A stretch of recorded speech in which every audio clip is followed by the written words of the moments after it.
Reagent के last 2 videos के अंदर हम टोटल 18 रिएजेंट सीख चुके हैं, यानी 18 रिएक्शन ऑलरेडी यहाँ पर की जा चुकी हैं और हम haloalkanes haloarenes chapter की रिएक्शंस को ही सबसे पहले कर रहे हैं। ऑर्गेनिक की एक खास बात है, जैसे जैसे आप आगे बढ़ते हैं ऑर्गेनिक का बर्डन कम होता है, क्योंकि जो रिएक्शन अब आप शुरुआत में पढ़ रहे हैं वही रिएक्शन अगले चैप्टर्स के अंदर उनके मेथड और प्रिपरेशन के अंदर भी आती हैं। तो आप इन रिएजेंट्स को, इनके फंक्शन को जिस तरह से मैं बताता जा रहा हूं, उम्मीद है आप उस तरह से अपने नोट्स बनाते जा रहे हैं, उनके बारे में अपने इंफॉर्मेशन, अपनी नॉलेज को बढ़ाते जा रहे हैं। देखिए, अब आज का हमारा पहला रिएजेंट है RONA यानी सोडियम एल्कोक्साइड। नाउ R कोई भी अल्काइल ग्रुप हो सकता है, it may be CH3, it may be C2H5, कोई भी अल्काइल ग्रुप हो सकता है।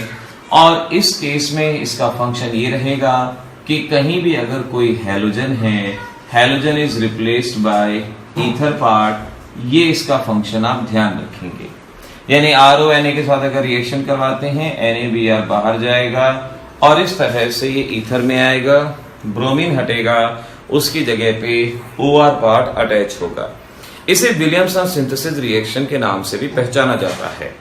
तो आप कहीं भी किसी रिएक्शन में कोई चेंज कराना हो, ऐसे करवा सकते हैं, जैसे CH3Br और आपसे कह दिया C2H5ONA। तो हमने बताया कि OR पार्ट हैलोजन की जगह आता है, हैलोजन यहां से हटाएंगे और ये पोर्शन अटैच करवाएंगे, तो आपके पास इस तरह से रिएक्शन मिलेगी। आपको फंक्शन ऑफ रिएजेंट याद करना है कि मेजर काम क्या है और उसका एग्जाम्पल भी साथ के साथ आपको करना चाहिए, तभी इफेक्टिव प्रिपरेशन होती रहेगी। ऑर्गेनिक पढ़ने का ये हमारा अपना पर्सनल मेथड है, जिस मेथड के जरिए कोई भी बच्चा जो जरा बहुत भी ABCD पढ़ सकता है वो ऑर्गेनिक को लर्न कर सकता है। इस बात को ध्यान रखिएगा। हमारा अगला रिएजेंट है जिसे कहा जाएगा सिल्वर ऑक्साइड Ag2O। ये हमारा अगला रिएजेंट। अब इस रिएजेंट का फंक्शन ये है कि अगर आपके पास अल्काइल हैलाइड है तो ये हैलोजन को हटाएगा और इस तरह से ईथर बनाएगा। हैलोजन हटेगा और इतना ही पोर्शन ईथर में बदल जाएगा, यानी CH3Br अगर हमने दे दिया Ag2O तो इसका फंक्शन है हैलोजन हटेगा और R यानी CH3 ऑक्सीजन सप्लाई होगा और ये एक और CH3, इस तरह से ईथर बनेगा। तो दोनों के दोनों ईथर बनाने में रिएक्शन इस्तेमाल हो रही हैं। ईथर आपके सिलेबस का एक अलग से चैप्टर भी है, लेकिन यहाँ पर हम देख रहे हैं कि इसी चैप्टर के दौरान हम इस रिएक्शन को कर पा रहे हैं, हम अपने जवाब को यहाँ देख पा रहे हैं। तो इस तरह से ये रहा Ag2O। सिमिलरली अगर हमारे पास Ag2O मॉइस्ट दिया गया है, जनरली ये रिएक्शन हमारे कॉम्पिटिटिव एग्जामिनेशन के अंदर आने वाली रिएक्शन है। मॉइस्ट Ag2O का फंक्शन यही होगा कि कहीं भी अगर अल्काइल हैलाइड है तो अल्काइल हैलाइड हट के वहां पर हैलोजन की जगह OH आएंगे। मॉइस्ट Ag2O क्या करेगा? हैलोजन की जगह OH। जनरली यहाँ 2 मॉलिक्यूल का इस्तेमाल किया जाता है, लेकिन ऑर्गेनिक की यही खास बात है कि आप रिएक्शन बैलेंस नहीं भी कर पाते हैं, कोई दिक्कत नहीं है, लेकिन रिएजेंट का फंक्शन प्रॉपर होना चाहिए, ये ध्यान रखिएगा। देखिए, अब इस बताए गए मेथड को अगर आप फॉलो करते हैं तो अब आप ये नहीं कह सकते कि आपके लिए ऑर्गेनिक मुश्किल है। आपको ऑर्गेनिक आसान महसूस होगी ही होगी अगर आप साथ साथ नोट्स बना रहे हैं और साथ साथ प्रॉब्लम्स को सॉल्व कर रहे हैं। लेकिन कहीं भी अगर आप जरा सा आलस करते हैं तो जान लीजिए आलसी लोगों के लिए सक्सेस नहीं इंतजार करती, वो एक बंदे से दूसरे बंदे पे पास हो जाती है। आलस का आपको त्याग करना पड़ेगा, आलस को हटाना पड़ेगा। अगर आलस का त्याग करेंगे तभी हम आसानी से आगे बढ़ पाएंगे। इससे आसान ऑर्गेनिक नहीं बनाई जा सकती। यह ऑर्गेनिक का इजीएस्ट मेथड है जिसे आप कर सकते हैं। कोई अगर पढ़ाने वाले यानी टीचर अगर कोई इस लेक्चर को देख रहे हैं तो उनके लिए भी आसानी होगी कि वो इस वीडियो को देख के बहुत सारे स्टूडेंट्स का भला कर सकते हैं और बहुत सारे स्टूडेंट्स के लिए ऑर्गेनिक को आसान बना सकते हैं। लेकिन बताए गए एक एक मेथड को आपको फॉलो करना होगा। ऐसे ही अगर आप देते हैं AgOH एक्वस, AgOH एक्वस का फंक्शन है कहीं भी अगर हैलोजन होगा, हैलोजन हटाएंगे और उसकी जगह पे OH आएगा। हैलोजन रिप्लेस्ड बाय OH, इसका फंक्शन दोनों सेम हो जाएंगे। ऐसे ही अगर आपको KOH दिया जाएगा तो KOH का भी सेम फंक्शन एक्वस मीडियम में, यानी हैलोजन की जगह पे यहाँ पर OH आएगा। तो KOH एक्वस हो, AgOH एक्वस हो, मॉइस्ट Ag2O हो, तीनों का फंक्शन सेम है। यहाँ ध्यान रखने वाली बात है कि एक्वस KOH को टर्शियरी हैलाइड पे इस तरह से इस्तेमाल नहीं करेंगे, क्योंकि टर्शियरी हैलाइड के केस में यहाँ पर एलिमिनेशन होगा और एल्कीन बनेगी। ये आप प्राइमरी के ऊपर ही प्रेफरेबल इसको कर पाएंगे, प्राइमरी के ऊपर ही इसी तरह से आपने इस रिएक्शन को करना है। तो इस तरीके से अभी तक मैंने आपको यहाँ पर जितने रिएजेंट बताए हैं, 5 रिएजेंट, सभी का फंक्शन डायरेक्टली बड़ी आसानी से याद रख सकते हैं। यहाँ एक बात अलग से आपको नोट में कर लेनी है कि एक कार्बन पे एक से ज्यादा OH नहीं आएगा। एक कार्बन पे एक से ज्यादा OH नहीं आएगा। अगर किसी रिएक्शन के दौरान आता भी है तो H2O बाहर चला जाएगा और वो एल्डिहाइड और कीटोन के अंदर बदल जाएगा। किसी एक कार्बन पे एक से ज्यादा OH नहीं आएंगे, इस बात को ध्यान रखिएगा। कन्वर्जन दूंगा आगे, तो आपने ये रिएक्शन को अच्छे से याद रखना है, उसको अच्छे से ध्यान रखना है। अब एक और रिएक्शन हम इस वीडियो के अंदर समझते हैं और फिर उसके बाद कुछ प्रॉब्लम सॉल्व करेंगे, कन्वर्जन सॉल्व करेंगे। Cl2 सनलाइट, Br2 सनलाइट वगैरह इसका यहाँ पे इस्तेमाल करते हैं। Cl2 सनलाइट, Br2 सनलाइट का फंक्शन है कि कहीं भी अगर आपको कोई एल्कीन दिया गया है, hydrogen is replaced by halogen, एक जनरल फंक्शन। इसमें कई कॉम्प्लिकेशन और आगे आते हैं, लेकिन बोर्ड लेवल पे कोई जरूरत नहीं है। आप यहां से हाइड्रोजन हटाएंगे और उसकी जगह पे हेलोजन अटैच करवाएंगे। ये इसका फंक्शन यहाँ पे रहेगा। इसका फंक्शन इस तरह से आप ध्यान रखेंगे। नाउ अब ये सभी रिएजेंट याद रखिएगा और इसके बेसिस पे कुछ क्वेश्चन सॉल्व करवाता हूं। बड़े ध्यान से समझते हुए इन क्वेश्चंस को आपने सॉल्व करना है।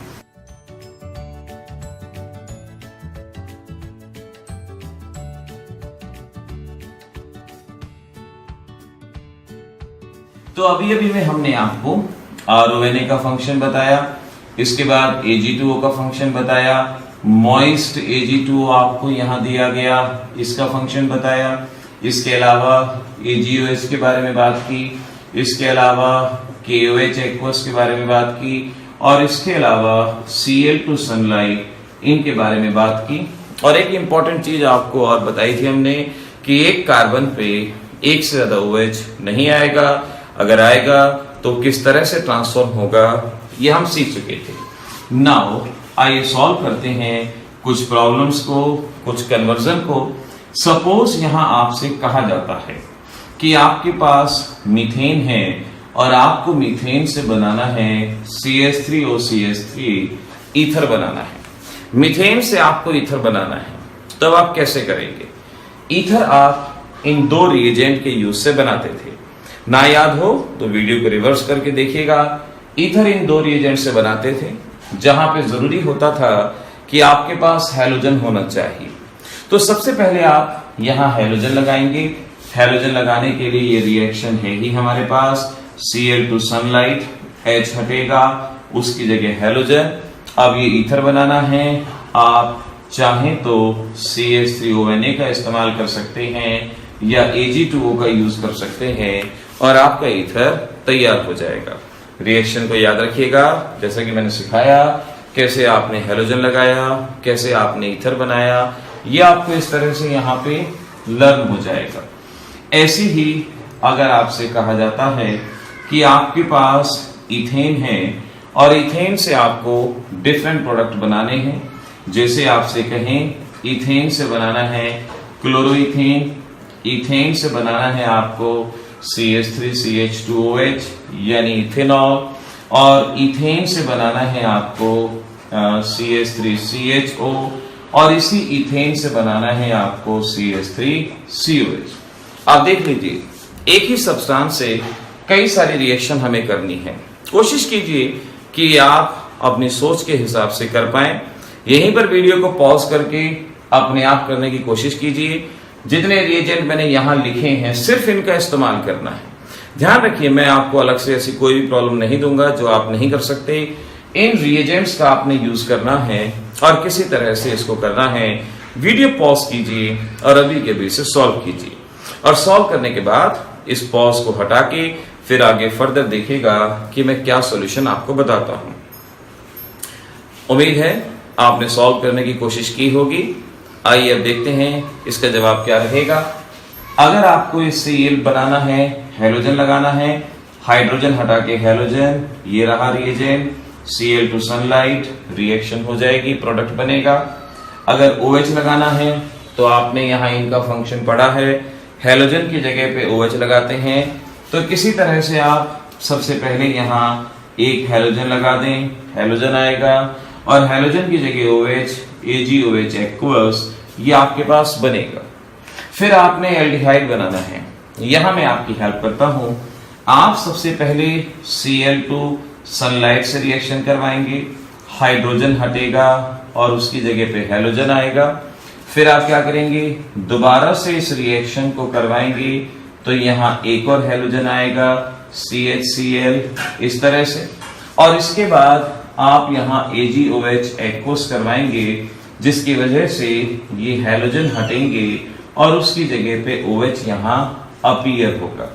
अब अभी मैंने आपको बताया था स्पेशल पॉइंट, खास पॉइंट, एक कार्बन पे 2 OH नहीं आ सकते। अगर आएंगे हैं तो अपने आप यहां से वाटर रिमूव हो जाएगा और इस तरह से एल्डिहाइड आपका मिलेगा। तो अगर आपको इथेन से एल्डिहाइड बनाना है, पहले इथेन पे क्लोरीन, क्लोरोइथेन, दोबारा से क्लोरीन, डाइक्लोरोइथेन, AgOH, इस तरह से रिएक्शन करवाएंगे, आपकी रिएक्शन बड़ी आसानी से हो पाएगी।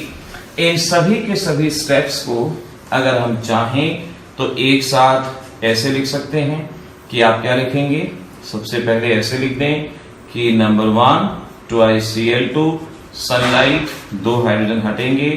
नंबर 2 आपने AgOH एक्वस एक्सेस में लिया और इस तरह से आपका प्रोडक्ट यहां पे बन जाएगा और ये बनेगा। और अगर लास्ट को आपको करना है तो आप क्या करेंगे, आप खुद लिख के देखेंगे। मैं यहां रीजन लिख देता हूं, in presence of AgOH aqueous, जिसे एक्सेस अमाउंट में लिया जाएगा और आपका प्रोडक्ट तैयार होगा। तो इस तरह से बच्चों इन रिएजेंट्स को और उनके बेसिस पे आने वाले कन्वर्जन्स को ध्यान से कीजिएगा। ये कार्बोक्सिलिक एसिड सिल्वर साल्ट में बदल सकता है और जिसके ऊपर आप फिंकलस्टीन, बोरोडीन, किसी भी तरह की रिएक्शन करवा सकते हैं। और लेकिन बात वही है, practice makes a person perfect. आप लगातार प्रैक्टिस कीजिए, लगातार उसके बारे में बार बार लिख के याद कीजिए। ऑर्गेनिक आपको लिख के याद करनी है, ये बात लिख के रख लीजिए कि ऑर्गेनिक भी आपको लिख के ही याद। मुझे उम्मीद है कि आप इन सभी वीडियो सीरीज के अपने नोट्स बनाते जाएंगे और हर कन्वर्जन की प्रैक्टिस बड़े ध्यान से करते जाएंगे। आइए चलते हैं। सबसे पहले जानते हैं आज का रिएजेंट पोटेशियम साइनाइड। अगर एक तरीके से कहा जाए तो ऑर्गेनिक के कन्वर्जन में सबसे ज्यादा इस्तेमाल होने वाला रिएजेंट है पोटेशियम साइनाइड। इससे हम जो भी प्रोडक्ट बनाते हैं उससे और कई ज्यादा प्रोडक्ट को बनाया जा सकता है। आइए सीखते हैं। पोटेशियम साइनाइड का फंक्शन है, कहीं भी अगर आपके पास हेलोजन प्रेजेंट है, हेलोजन की जगह साइनाइड अटैच करना, ये पोटेशियम साइनाइड का फंक्शन रहेगा। कहीं भी अगर हेलोजन होगा उसकी जगह साइनाइड। फॉर एग्जांपल आपके पास CH3Cl है और आपने पोटेशियम साइनाइड से रिएक्शन करवाई है, KCl यहां से बाहर चला जाएगा क्योंकि कार्बन कार्बन का बॉन्ड स्ट्रांग होता है। तो इस तरह से यहां पर आपके पास साइनाइड बनेगा। यहां पर एक बात और गौर करने की है, रिएक्टेंट में था एक कार्बन और यहां है हमारे पास 2 कार्बन। तो किसी भी कन्वर्जन के दौरान अगर आपको कार्बन का नंबर 1 यूनिट इंक्रीज करना है तो आप इस बात में जरूर सोच लीजिएगा कि कहीं ना कहीं साइनाइड की जरूरत पड़ सकती है, कहीं ना कहीं साइनाइड का इस्तेमाल हो सकता है। तो इस तरीके से साइनाइड यहां पर हम बना पाएंगे। अब इसी साइनाइड पे कुछ और चीजें याद रखनी है। डाइल्यूट HCl, अगर आपके पास साइनाइड है, डाइल्यूट HCl का फंक्शन होगा complete hydrolysis और cyanide will be replaced by carboxylic acid, ये याद रखिएगा। कहीं भी अगर आपको कार्बोक्सिलिक एसिड ग्रुप लाना है तो आप साइनाइड को कार्बोक्सिलिक में कन्वर्ट कर सकते हैं और रिएक्शन को हम कंप्लीट हाइड्रोलिसिस का नाम देंगे। वहीं पर नेक्स्ट है आपके पास कंसंट्रेटेड HCl। कंसंट्रेटेड HCl में वाटर कम होता है तो इसे पार्शियल हाइड्रोलिसिस कहा जाएगा और पार्शियल हाइड्रोलिसिस में याद रखेंगे साइनाइड कन्वर्ट होगा अमाइड के अंदर, अमाइड यहां पर फॉर्म होगा। तो अगर आपको अमाइड बनाना है तो कंसंट्रेटेड HCl और अगर कार्बोक्सिलिक एसिड बनाना है डाइल्यूट HCl और एक और साथ के साथ याद करना है सोडियम इन इथेनॉल। साइनाइड पे जब आप सोडियम इन इथेनॉल का इस्तेमाल करते हैं जिसे हम NaETOH भी लिख सकते हैं तो इसका फंक्शन है साइनाइड को CH2NH2 के अंदर कन्वर्ट करना। ये इस रिएजेंट का फंक्शन रहेगा। तो अभी हमने टोटल 4 रिएजेंट्स के बारे में बात की। साइनाइड किस तरह से आएगा, साइनाइड आएगा तो कार्बन का नंबर पे क्या फर्क पड़ेगा, 1 यूनिट बढ़ेगा, और साइनाइड किस तरह से कार्बोक्सिलिक एसिड, अमाइड और अमीन के अंदर कन्वर्ट होगा। तो कभी भी अगर आपको 1 नंबर कार्बन बढ़ाना है साइनाइड का इस्तेमाल किया जाएगा। फॉर एग्जाम्पल आपसे कहते हैं CH3Cl, इससे बनाना है CH3COH। Chloromethane ethanoic acid, 1 carbon का नंबर ज्यादा है और अगर 1 कार्बन बढ़ाना है तो क्या करेंगे, पहले आप पोटेशियम साइनाइड से रिएक्शन करेंगे। फंक्शन है हेलोजन की जगह पे साइनाइड, हेलोजन हटेगा और उसकी जगह पे साइनाइड। साइनाइड को COH में बदलने के लिए डाइल्यूट HCl और इस तरीके से आपका ये कन्वर्जन हो जाएगा और आप अपना प्रोडक्ट यहां पे बना सकते हैं। ऐसे ही अगर आपसे कहते हैं मिथेनॉल आपके पास है और आपको बनाना है इथेनोइक एसिड, आप देख पाएंगे रिएक्टेंट में 1 कार्बन, प्रोडक्ट में 2 कार्बन।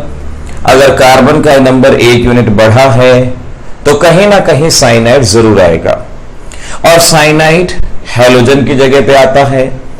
आप किसी तरह से अल्कोहल को हेलोजन में कन्वर्ट कर लें। ये आपको प्रीवियस रिएजेंट्स में सिखाया हुआ है कि थायोनिल क्लोराइड अल्कोहल की जगह हेलोजन आएगा और हेलोजन की जगह आप साइनाइड KCN की हेल्प से लेके आ सकते हैं। साइनाइड आएगा और साइनाइड की जगह COH यहां डाइल्यूट HCl से कन्वर्ट किया जा सकता है। तो इस तरह से इन्हीं 2 एग्जाम्पल से सारी बात समझ जाएं कि आप 1 यूनिट कार्बन बढ़ाना है, साइनाइड का किस तरह से इस्तेमाल किया जाएगा, कैसे वहां पे प्रोडक्ट बनाया जाएगा। मेंडियस रिडक्शन पे आपसे शॉर्ट नोट पूछा जाता है तो मेंडियस रिडक्शन आपके पास सोडियम इन इथेनॉल, ये रिएक्शन यहां पे रहेगी। मेंडियस रिडक्शन इसको आप लर्न करेंगे। अगला रिएजेंट है आपके पास reagent number 29 AgCN, alcoholic AgCN की बात करेंगे। AgCN का फंक्शन आप ऐसे याद करेंगे कि AgCN एक कोवेलेंट कंपाउंड है, आसानी से आयन में नहीं टूटता। KCN आयन में टूट जाता है तो हमारे पास साइनाइड मिलता है। ये आयन में नहीं टूटेगा तो यहां से अल्काइल ग्रुप नाइट्रोजन से कनेक्ट होगा और फिर सिल्वर और हेलोजन बाहर जाएगा। अगर ये नाइट्रोजन से कनेक्ट होगा तो हमें आइसोसाइनाइड कार्बाइल अमीन मिलेगा। ये इंपॉर्टेंट चीज अलग से लिख लीजिएगा, अलग से याद रखिएगा कि पोटेशियम साइनाइड में मिलता है साइनाइड और यहां मिलता है हमारे पास आइसोसाइनाइड। दोनों के प्रोडक्ट अलग अलग हैं। अगर आपसे रीजन पूछें तो आप कहेंगे ये आयनिक कंपाउंड है, कार्बन कार्बन में बॉन्ड आसानी से बनता है। ये कोवेलेंट कंपाउंड है, आसानी से बॉन्ड नहीं बनता, सिर्फ नाइट्रोजन से कनेक्ट होने का ही ऑप्शन यहां अवेलेबल है। तो आप उसके फंक्शन को डायरेक्टली ऐसे याद रख पाएंगे कि हैलोजन हटेगा और उसकी जगह पे आइसोसाइनाइड या कार्बाइलमीन कनेक्ट होगा। अब इस आइसोसाइनाइड पे आपने मेंडियस रिडक्शन को दोबारा से कर लेना है। एक बार हम ऑलरेडी इस रिएजेंट को लिख चुके हैं, तो इसी को आपने यहीं पर इसके साथ साथ करना है कि अगर ये आइसोसाइनाइड है सोडियम इथेनॉल, तो फंक्शन याद रखिएगा ये कन्वर्ट हो जाएगा इस तरह से NHCH3 ग्रुप के अंदर। यानी अगर साइनाइड है तो सोडियम इथेनॉल प्राइमरी अमीन बनाता है, अगर आइसोसाइनाइड है सेकेंडरी अमीन फॉर्म होगा। ये दोनों के रिएक्शन में फर्क होगा। तो KCN, AgCN, मेंडियस रिडक्शन यहां से याद रखने की जरूरत है। और इंपॉर्टेंट क्वेश्चन है हेलो एल्केन हेलो एरीन्स का कि दोनों के प्रोडक्ट डिफरेंट क्यों हैं, और अब आपके पास जवाब है। यही साथ के साथ दो रिएजेंट आपको और करने हैं। एक है आपके पास KONO पोटेशियम नाइट्राइट, हमारी बुक में ये KNO2 लिखा होता है जो कि थोड़ा सा गलत है, KONO करके लिखना चाहिए। इसका फंक्शन आप इस तरह से याद रखेंगे बिल्कुल पोटेशियम साइनाइड की तरह कि ये एक आयनिक कंपाउंड है, और आयनिक कंपाउंड होने की वजह से KX आसानी से बाहर चला जाएगा, ये ऑक्सीजन से कनेक्ट होगा, अल्काइल नाइट्राइट हमारे पास फॉर्म होगा। अल्काइल नाइट्राइट यहां बनेगा। और सिमिलरली अगर AgONO है, जैसे यहां AgCN था, वही चीज कोवेलेंट था, आयंस में नहीं टूटा, उसी तरह से अगर आप AgONO की रिएक्शन याद करेंगे, ये भी आयंस में नहीं टूटेगा, अल्काइल नाइट्रोजन से कनेक्ट होगा, फिर ये बाद में डिसोसिएट होगा, और इस तरीके से आपके पास दो डिफरेंट चीजें मिलेंगी। इस केस में अल्काइल नाइट्राइट और यहां नाइट्रोएल्केन, ये दो डिफरेंट चीजें हमें मिल रही हैं। तो मेनली हमारे पास चार रिएजेंट हुए, KCN, AgCN, KONO, AgONO। आपके बोर्ड एग्जामिनेशन में क्वेश्चन रहेंगे कि डिफरेंट प्रोडक्ट क्यों मिलते हैं KCN AgCN में और KNO AgONO में। दोनों का रीजन सेम है, आइडेंटिकल है, और कन्वर्जन के लिए आपको डाइल्यूट HCl, कंसंट्रेटेड HCl, इनके बारे में ध्यान रखना है। सोडियम इथेनॉल मेंडियस रिडक्शन ये आपको अच्छे से आनी चाहिए, ये रिएक्शन अच्छे से मालूम होनी चाहिए। अब आपको मैं यहां एक होमवर्क के लिए क्वेश्चन देता हूं कि आपके पास टॉलीन है, आपने इस टॉलीन को कन्वर्ट करना है CH2COH के अंदर, यानी CH3 है, CH2COH लगाना है, एक कार्बन बढ़ाना है। अब इन सारी रिएक्शन की हेल्प से आप सोचेंगे कि एक कार्बन कैसे इंक्रीज होगा, कैसे इसको आप बढ़ा सकते हैं। तो उम्मीद है इस वीडियो में आपने सभी रिएजेंट्स को नोट्स कर लिया होगा और किस तरह से ऑर्गेनिक कन्वर्जन होंगे उसके बारे में जान गए होंगे। मिलेंगे अगली वीडियो में और रिएजेंट के साथ। All the best.